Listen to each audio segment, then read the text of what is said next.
C'est pendant le congrès de Poitiers, pile quand les socialistes se réjouissent de leur unité, qu'Arnaud Montebourg publie cette tribune.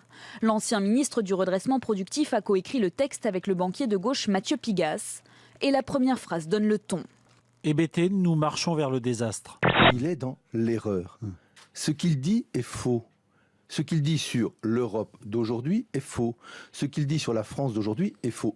Si je vous dis aussi que tout président élu commence par aller faire ses génuflexions à Berlin, puis à Bruxelles, et enterre ensuite en 72 heures ses engagements de campagne. Je le dis depuis des années. Un papier faible, qui fait beaucoup de bruit, c'est peut-être la corrélation entre les deux. Vous ne trouvez c'est pas... faible, et c'est le moment qui est choisi, qui fait du bruit. Mais sur le fond, franchement, qu'est-ce qu'il y a? Rien. Il faut se battre pour la croissance en interrompant les politiques absurdes, inefficaces et anti-économiques de Bruxelles. C'est pourquoi j'avais été candidat à la présidentielle, souvenez-vous. D'accord aussi. D'accord avec ça? D'accord avec quoi? Avec tout? Tout, je pourrais signer l'ensemble de l'article. Ça me rappelle Nicolas Sarkozy qui, excusez-moi le parallèle, mais qui en 2012 dit j'arrête la politique et puis aujourd'hui l'a reprise complètement. Montebourg est le symbole de l'échec au gouvernement. Ça a été un ministre qui n'a rien redressé, c'est un ministre qui a toujours menti.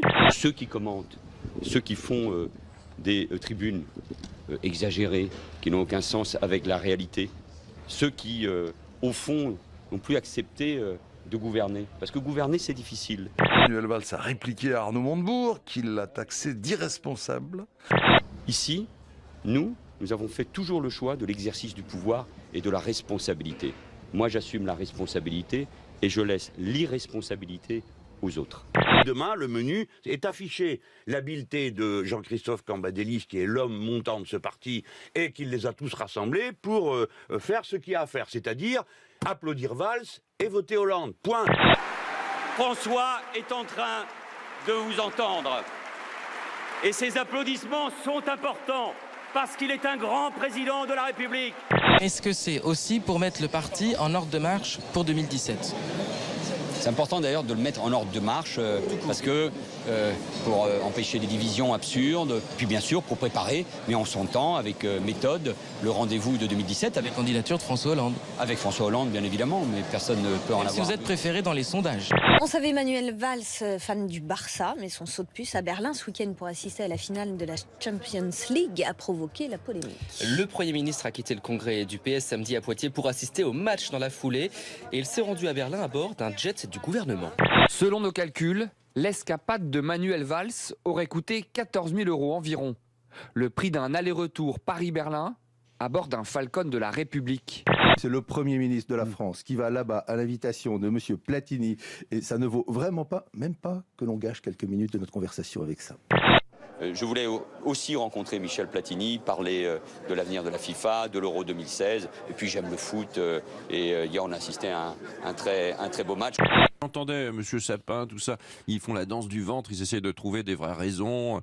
Non, il n'y avait pas de raison particulière. Et à ce moment-là, voilà, il doit assumer, c'est une décision qu'il a prise. Ça vous a choqué? Oui, parce que je pense que Manuel Valls devrait s'astreindre à un peu de sobriété et prendre les avions de la République pour aller voir un match de foot. Je pense que ce n'est pas à la hauteur des difficultés des Français. Vous savez, on ne peut pas continuer avec cette petite classe qui ne se rend absolument pas compte de ce que vivent nos concitoyens. C'est désespérant pour tous les Français qui, eux, souffrent tous les jours, n'arrivent pas à payer leurs impôts et ont des problèmes de pouvoir d'achat. C'est une faute politique et c'est une faute morale de sa part. Je vois que la droite se jette sur cette polémique, notamment M. Solaire. Je voudrais bien qu'ils nous mettent d'un côté le coût de cet avion et de l'autre côté le coût des sondages que M. Sarkozy a demandé à l'Élysée pendant 1 an, et il verrait que M. Valls peut quasiment faire des allers-retours tous les jours avec le montant qui a été dépensé avec l'argent du contribuable. On est toujours tenté, les entourages sont là, dire monsieur le Premier ministre, monsieur le ministre, mais on va arranger ça, c'est pas difficile, l'avion est là, on va aller à Berlin. On connaît bien ça, hein, vous le connaissez, je le connais.